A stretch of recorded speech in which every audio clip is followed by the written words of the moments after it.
What's the colors? And then if it does, it looks like autumn. Yeah. Course, the university course. Okay. Yeah, so we've got a lot of expertise in that linguistic area here. That's fantastic. I'm excited. Does anybody teach? You teach pronunciation, right? You teach pronunciation? You were saying your students really like it. Okay.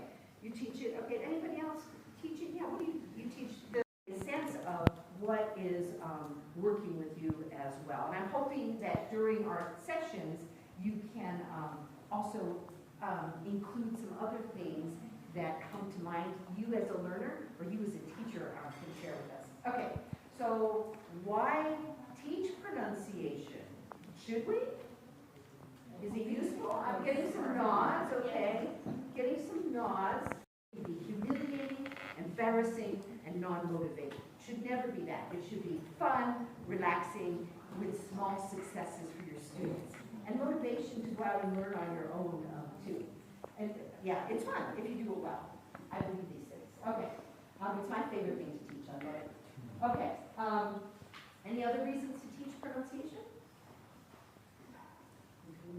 Okay. Yes, you're supposed to develop that mutual intelligibility. If you can't understand others, how can you communicate? It really sort of gets to the big picture, like real communication. Actual communication. Yeah, I was just kind of focused on the skills, but what is our whole purpose for, yeah. And Scott Thornberry argues that with the lack of clarity in communication, communication deadlock occurs. So when you get your pronunciation right, you overcome that deadlock. I love that. I love Scott Thornberry too. I like it when people. It also creates, it also helps in creating a sense of belonging, and best practice. So just, full disclosure so you kind of know where I'm coming from. Doesn't mean I'm right and you have to agree with me, but I already told you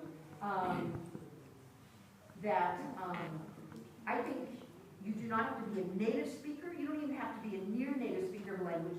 You just need to know good ways to teach pronunciation, and you can bring in as many models as you want and have students do activities where they get exposed to, hopefully, a variety of dialects. I think that gives them the most strength. And it actually is so good for the brain. It is so good for the brain. The more accents and dialects that you can understand works for somebody like you. You've got a musical ear. You just hear it a lot, and you can imitate the rhythm and intonation and the sounds. And then there are people like me who it's like, what does that sound like? What's happening there? I can't hear it. And I need some explicit explanation. I need people to tell me, like, what's going on in my mouth? Or, is that the same sound or a different sound? And all that kind of information. So, imitate while listening. Some of our learners are like this. Some of our learners actually do need us to come in and help them understand more. So if you're going to be a good pronunciation teacher, it's like you're going to make mistakes. So you might as well have fun while you're making them. So students co-create goals, so kind of like getting them involved, like, what do you want to do with your pronunciation, or how is it going to help you? What sounds are really hard for you? Get them to kind of be involved in decision making. Transparent expectations are always good, so people aren't scared about there's a right or wrong. Mistakes are encouraged. Play, silliness, fun is part of the process. And then give students plenty of time to just like try things.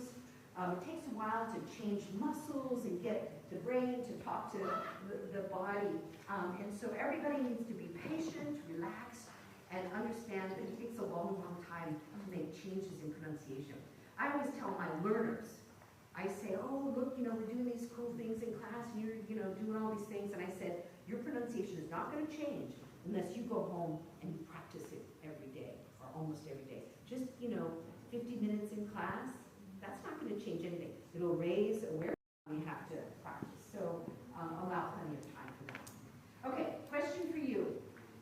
Tell your neighbors, tell people at the table, what's the difference between these three things? It's a little bit tricky.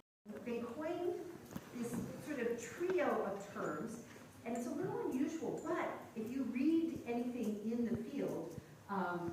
people refer to this, so I want to make sure you're clear on their definitions. It doesn't mean that you were wrong. So, the extent to which a listener actually understands an utterance, okay, intelligibility, and you can test that, for example, by like dictation. So like if a person is speaking and the other person has to listen and write it down, if they can write it down, then it's intelligible. Now this is the tricky one, comprehensibility. A listener's perception of how difficult it is to understand an utterance. So it means that if you really tested them and they listen hard, they can understand, but they think it's hard to understand. So it could be like the schedule. And if you were speaking a very British accent, and schedule, but it's like, you know, there's another, you know, it gets a little bit of work, and so I might think, I'm working hard, but I can actually understand. And then some of this is like attitude and bias. Maybe you've come across them. People don't like certain accents, and they judge you. And then they don't really feel like working hard to understand. So there's some interesting research on that. And then accent, a listener's perception of how different the speaker's accent is from a particular community. Like I said, ooh, that doesn't, Abraham, I was saying, ooh, that sounds really American. So I'm naturally comparing it to like the way I would say it is sort of like how I'm, you know, judging accent. So in pronunciation, into other classes, just put it into the other classes as a way to increase pronunciation practice and instruction, and then hopefully, if you do it well, as a nice kind of, I don't know, way to keep students kind of motivated or break up their monotony. So yes, it's great if you get a whole class, you know, on pronunciation. That's amazing. I love it when I have a whole pronunciation class to teach. Super fun, but I don't usually get it. So it can be included in all courses, including in your reading and your grammar. Because hopefully you're using communicative language teaching approaches of one sort or another. And if you're expecting students to talk and interact, there's a perfect opportunity for a little bit of pronunciation instruction. And with grammar and pronunciation, they go hand in hand. Various skill areas and improves pronunciation. So I strongly believe that. So even if you just do, you know, a minute here, a minute there, if you do it well, I think it can have a good payoff. Okay, tell your neighbor, what are these? Some of you, of course, good stuff. Stress, intonation, rhythm, any kind of aspects that carry across sounds and across words. So my next question for you is, let me ask you, which one is more important? Which one? Focusing on the segmental, and later on I will move to the super segmental. Okay, so young beginners, you spend your time on the segmentals, but you move on to the super The segmentals. super segmental by giving them exposure to the language. Just kind of let them have exposure to longer utterance. 12-week one. And they had 3 different groups, so they had 3 types of instruction. They had a group that got attention to, they all were in an English language program, so there was like pronunciation in there anyways. But some of them got extra segmental attention, some of them got more attention to the super segmentals and the prosody, and the other group just had whatever happened to be covered in those classes. So they had 3 groups. And they had, at the beginning of the term, they had to record sentences that they read, but they also had to like tell stories based on pictures or something. And they had probably undergraduate, maybe their students were judging that accentiveness and comprehensibility. And then they also had ESL teachers that knew a lot about, you know, pronunciation, evaluating also the longer ones. And what do you think they affect pronunciation of the following? So they had 12 weeks. Some of them got lots and lots of vowel and consonant work. Some of them got extra stuff with prosody. I think they did poetry, they did chanting, they did songs, they did all kinds of super segmental work. The others, nothing special. So how do you think there at the end, any ideas of what kind of effect the different types of instruction would have on their accent and comprehensibility, and when they're reading a sentence carefully, or if they're just speaking naturally? Any thoughts on that? Can you imagine what the results would be? Do you agree with it? So kind of like, what's being taught out there? What are people learning?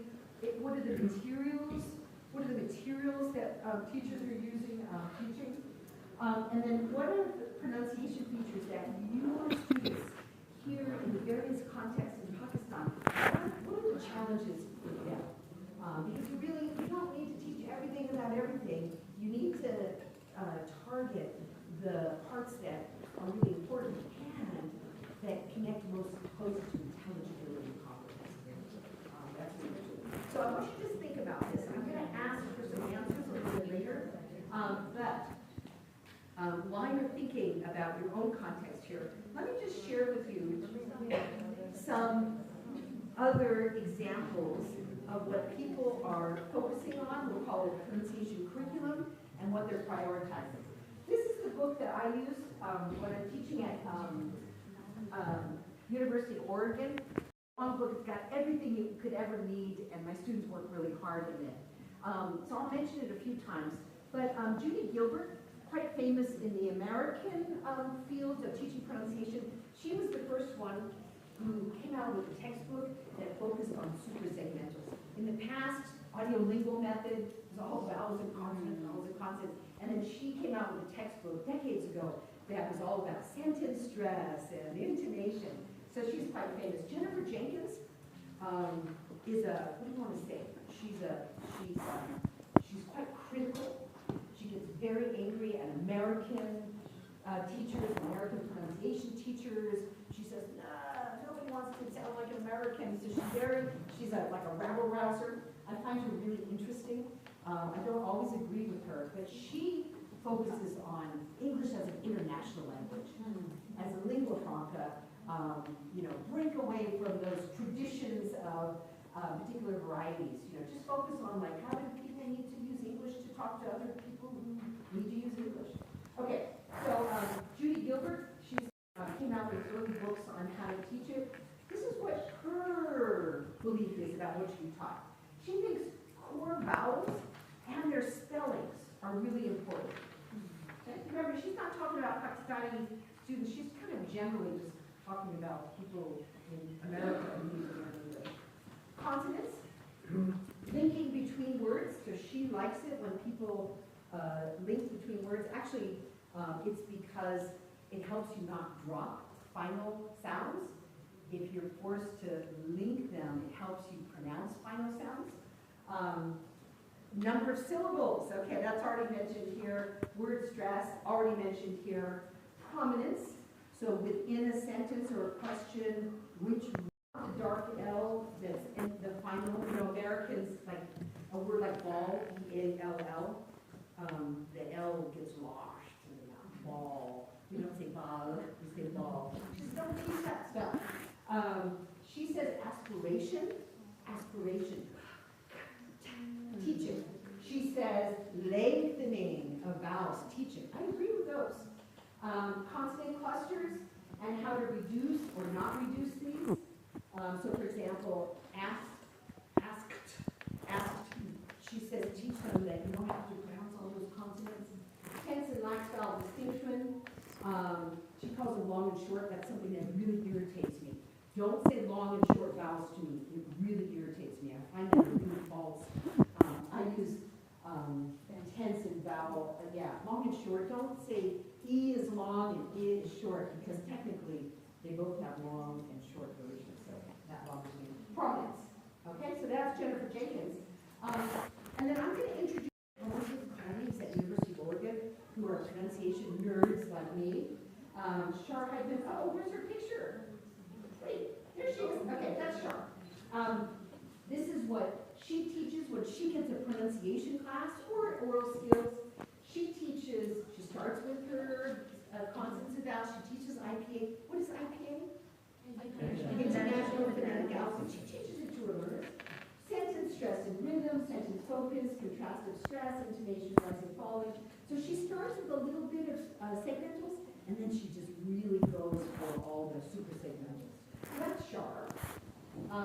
Another colleague who's a total pronunciation nerd, Robert Elliott, he does something different, and he changed it. He used to start with segmentals and do word stress and sentence stress and prominence, and then he's changed. He starts with syllables and word stress. He took one.